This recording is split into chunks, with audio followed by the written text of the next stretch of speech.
વર્ષમાં આપણને ખબર છે કે ટાટા ગ્રુપ ટાટા સન્સનો આઈપીઓ લાવી શકે છે અને આઈપીઓની સાઇઝ 55,000 કરોડ રહેવાની એક સંભાવના છે. આના પર વધુ માહિતી આપવા સહયોગી આરતી મહેતા તો આપણી સાથે જોડાયેલા જ છે. તો આરતી, જણાવો કે આ આઈપીઓ વિશે શું ખાસ અપડેટ આવી રહી છે? જે ટાટા સન્સ એક મેગા આઈપીઓ આપણને બજારમાં જલ્દી જ આવતો જોવા મળી શકે છે. આ જે ગ્રુપ છે ટાટા ગ્રુપ, તે જલ્દી પોતાનો આઈપીઓ જે છે તે બજારમાં લાવી શકે છે. ટાટા સન્સનો આઈપીઓ લાવી શકે છે અને 1 થી 1.5 વર્ષમાં ખાસ કરીને આ જે આઈપીઓ જે છે ટાટા સન્સનો તે આપણને આવતો દેખાઈ શકે છે બજારમાં.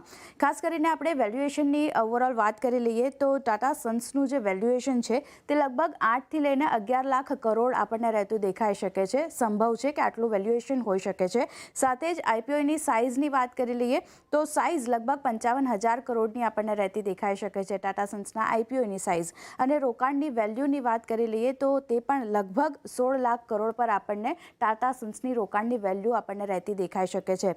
હવે ટાટા સન્સમાં કોની ભાગીદારી છે તેના ઉપર એક નજર કરી લઈએ તો લિસ્ટ તમારી સામે છે. ટાટા મોટર્સ છે, ટાટા કેમિકલ છે, ટાટા પાવર છે, ઇન્ડિયન હોટલ છે. આ બધાની ભાગીદારી જે છે તે આપણને ટાટા સન્સમાં રહેતી દેખાઈ રહી છે. સાથે જ વાત કરી લઈએ શેર હોલ્ડિંગ પેટર્ન કઈ રીતે આપણને બનતી દેખાઈ રહી છે. તો દોરાબજી ટ્રસ્ટ જે છે 28% શેર હોલ્ડિંગ જે છે તે ટાટા સન્સમાં રહેતી દેખાય છે. તેમની રતન ટાટા ટ્રસ્ટની શેર હોલ્ડિંગની વાત કરીએ તો 24% પર છે. તેવી રીતે જ આપણે સ્ટર્લિંગ ઇન્વેસ્ટમેન્ટની વાત કરીએ તો 9% અને સાયરસ ઇન્વેસ્ટમેન્ટની વાત કરીએ તો તેમની પણ 9% જે શેર હોલ્ડિંગ છે તે આ ટાટા સન્સમાં રહેતી દેખાઈ રહી છે.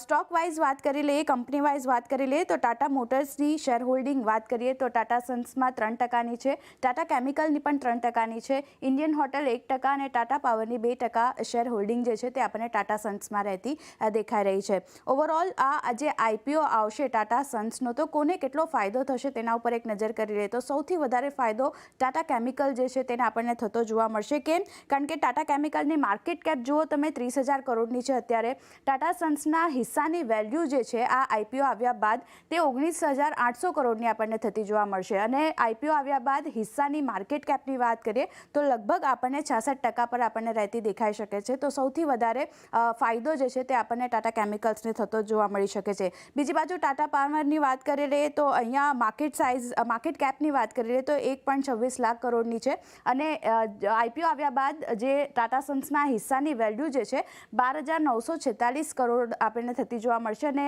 માર્કેટ કેપની વાત કરીએ હિસ્સાની માર્કેટ કેપ તો 10% આપણને રહેતી જોવા મળી શકે છે.